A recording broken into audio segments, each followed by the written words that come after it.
بسم اللہ الرحمن الرحیم۔ السلام علیکم ورحمۃ اللہ وبرکاتہ۔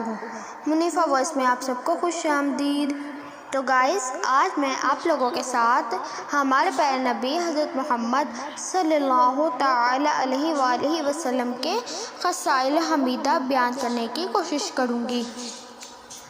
ایک حدیث میں یوں آیا ہے کہ قد مبارک حضور پاک صلی اللہ تعالی علیہ وآلہ وسلم کا درمیانہ تھا اور گندمی رنگ تھا اور کشادہ پیشانی،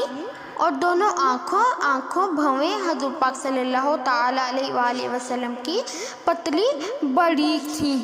اور دونوں بھووں کے درمیان میں ایک رگ تھی۔ جب ہمارے پیارے نبی صلی اللہ تعالی علیہ وآلہ وسلم کبھی غصے میں آتے تو وہ پھول جاتی، اور ناک مبارک آپ کی دراز اور اونچی تھی، اور اس کے اوپر ایک نور چمکتا تھا، اور چہرہ مبارک آپ کا ملائم اور برابر تھا، اور دہن مبارک کشادہ تھا، اور دانت مبارک آپ کے صاف و روشن تھے، اور اوپر کے دونوں دانتوں کے درمیان تھوڑا سا شگاف تھا، اور سر مبارک میں تقریباً 20 بال سفید تھے، اور بال آپ کے پیچیدہ تھے، سیدھے نہ تھے، شکن بالوں کے میانہ تھی، اور چہرہ مبارک آپ کا مانند 14ویں رات کے چاند کی طرح چمکتا تھا، اور آپ کے دونوں مونڈوں کے درمیان مہر نبوت تھی، اور حضرت محمد صلی اللہ تعالی علیہ وسلم اسی پر لکھا ہوا تھا، اور بعد وفات حضور پاک صلی اللہ تعالی علیہ وسلم کے وہ مہر نبوت اٹھا لی اللہ تعالیٰ نے، اور سینہ مبارک بھی رسول اللہ صلی اللہ تعالی علیہ وآلہ وسلم کا کشادہ تھا، اور آپ کی چھاتی سے ناف تک ایک خط باریک سا تھا، اور بازو اور مونٹوں اور چھاتی پر بال مبارک نہ تھے، اور ہڈی مونڈے کی اور گھٹنے کی اور زانوں کی موٹی تھی، اور جو شخص آپ صلی اللہ تعالی علیہ وآلہ وسلم کو دور سے دیکھتا وہ جمال اور تازگی پاتا، اور جو نزدیک آ کر مشاہدہ کرتا ملاحت اور شیرینی حاصل ہوتی، اور حضور اللہ صلی اللہ تعالی علیہ وآلہ وسلم کبھی بھی بھوک اور پیاس کا شکوہ منہ پر نہ لاتے، بلکہ جب کبھی بھوکے پیاسے زیادہ ہوتے تو آب زمزم کے پانی سے قناعت فرماتے تھے، اور جو چیز آپ صلی اللہ تعالی علیہ وآلہ وسلم کے پیچھے پردے میں ہوتی تو وہ چیز مثل سامنے کے نظر آتی، اور یہ آپ صلی اللہ تعالی علیہ وآلہ وسلم کو معجزہ اللہ تعالیٰ نے عنایت فرمایا تھا۔ سبحان اللہ، سبحان اللہ۔ اور شب طریق میں مانند زور روشن کے دیکھتے تھے، اور رسول اللہ صلی اللہ تعالی علیہ وآلہ وسلم کے لعاب دہن مبارک سے آب شور شینی ہو جاتا تھا، اور اگر کوئی اس لعاب کو چاٹ لیتا تو تمام دن اس کو دودھ پینے کی عادت نہ ہوتی۔ سبحان اللہ۔ اور بغل مبارک میں آپ کے بال نہ تھے، اور سایہ جسم مبارکہ زمین پر نہ پڑتا تھا، اور آواز رسول اللہ صلی اللہ تعالی علیہ وآلہ وسلم کی دوسروں کی آواز سے دور جاتی تھی، اور آپ دور ہی سے بات کر لیتے تھے، اور جب سوتے آنکھ ظاہر میں آپ کی غنودہ اور چشم باطن کشادہ انتظار وحی کی رہتی تھی، اور آپ صلی اللہ تعالی علیہ وسلم کے جسم مبارک میں بوئے مشک اور عنبر کی ظاہر ہوتی، یہاں تک کہ اگر کوچہ بازار میں تشریف لے جاتے تو لوگوں کو معلوم کرتے کہ کیا حضور پاک صلی اللہ تعالی علیہ وسلم یہاں تشریف لائے تھے، اور جب جائے ضرورت کو جاتے تو نشان غائط اور بول کوئی بھی نہ دیکھتا تھا، کیونکہ زمین کو حکم تھا کہ فوراً اپنے اندر جذب کر لو، جس وجہ سے نشان لوگوں کو نظر نہ آتا تھا، اور بوئے عطر اس سے نکلتی تھی، اور رسول اللہ صلی اللہ تعالی علیہ وسلم جب تولد ہوئے تو تمام نجاست سے آپ کا جسم بالکل پاک صاف تھا، اور آپ قدرتی مختون پیدا ہوئے تھے، اور گہوارے میں تھے، بات کرتے تھے،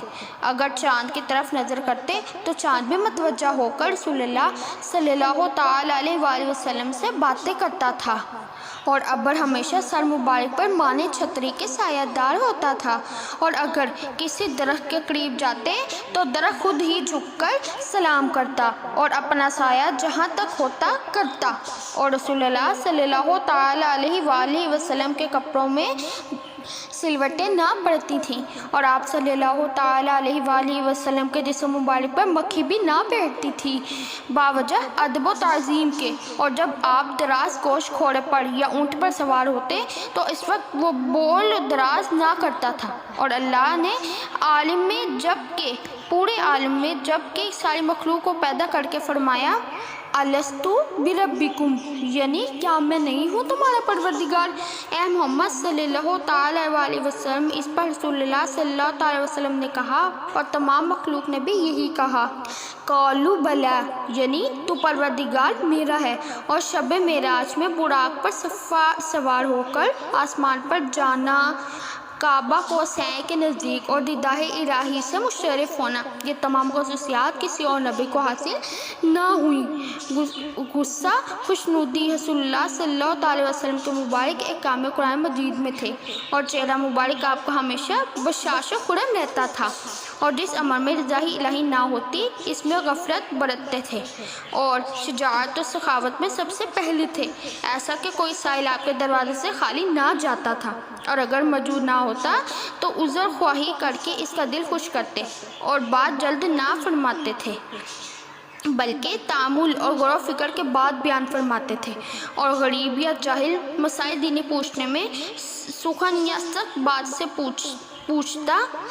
تو سن کر دل میں صبر فرماتے تھے اور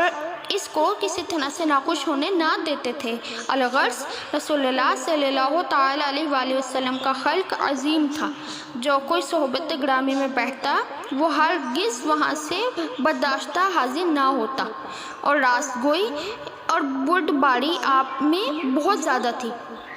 اور کثرت سے تمام خلائق سے شفقت فرماتے تھے، سوائے جہاد کے کبھی کسی کو اپنے دست مبارک سے آزاد نہیں کیا، اور دعوت غنی خواہ فقیر خواہ آزاد خواہ غلام سب کے قبول فرمایا کرتے تھے، اور ہر کسی کا ہدیہ و تحائف قبول فرماتے تھے، اور باعوض اس چیز کے مثل یا اس سے بھی بہتر چیز اس کو بھجواتے تھے، اور اپنے اصحاب سے ہمیشہ دوستی رکھتے تھے اور ان کی دلداری بھی کیا کرتے تھے، اور ہمیشہ ہر شخص سے خیر و عافیت دریافت کرتے تھے، اور اگر کوئی سفر کرتا یا پھر کوئی بیمار ہوتا تو اس کی عیادت کرتے اور دعا بھی فرماتے، اور اگر کوئی مسلمان مر جاتا تو اِنَّ لِلَّهِ وَإِنَّا إِلَيْهِ رَاجِعُونَ پڑھتے اور نماز جنازہ پڑھ کر اس کے واسطے دعا خیر و مغفرت فرماتے تھے، اور پسماندہ کے پاس جا کر تعزیت کرتے تھے، اور حال میں اپنے ہمسایوں کی خبر گیری رکھتے تھے، اور جب کسی مومن مسلمان سے ملاقات ہوتی تو پہلے السلام علیکم کرتے، اور جو لوگ اپنے کسی معاملات میں معذرت پیش کرتے اس کی عذر خواہی کو سنتے، اور آپ کے یہاں کوئی بھی بحیثیت مہمان کے آتا اس کو بہت عزیز دوست رکھتے، حتیٰ المقدر اس کی خدمت کرتے تھے، اور اپنے پاس سے کھانا وغیرہ کھلاتے تھے، اور جس وقت وہ مہمان واپس سوار ہوتا تو کچھ دور تک چلتے اس کو چھوڑ کر آتے، اور اگر اس کی سواری نہ ہوتی تو اپنی طرف سے اس کے سواری کا انتظام فرماتے، اور جو شخص حضرت کی خدمت اقدس میں آتا اس کے ساتھ بڑی محبت سے پیش آتے تھے، اور جو شخص رسول اللہ صلی اللہ تعالیٰ علیہ وسلم کی خدمت کرتا آپ صلی اللہ تعالیٰ علیہ وسلم بھی اس کی خدمت کرنے میں کوئی عیب نہ سمجھتے تھے، خواہ وہ لونڈی ہو یا غلام ہی کیوں نہ ہو،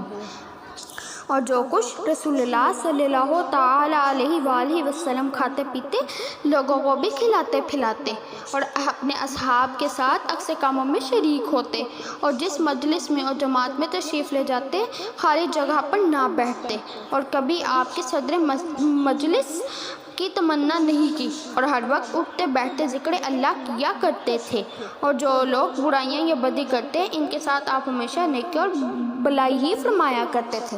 سبحان اللہ۔ تو گائز آج میں نے آپ لوگوں کے ساتھ ہمارے پیارے نبی صلی اللہ تعالیٰ علیہ وآلہ وسلم کے خصائل حمیدہ شیئر کرنے کی کوشش کی۔ امید کرتی ہوں آپ کو میری ویڈیو اچھی لگے گی۔ اگر آپ کو میری ویڈیو اچھی لگی تو اس کو لائک شیئر اینڈ سبسکرائب کرنا مت بھولیں گا۔ ملتی ہوں اپنی نیکسٹ ویڈیو میں، تب تک کے لیے اللہ حافظ۔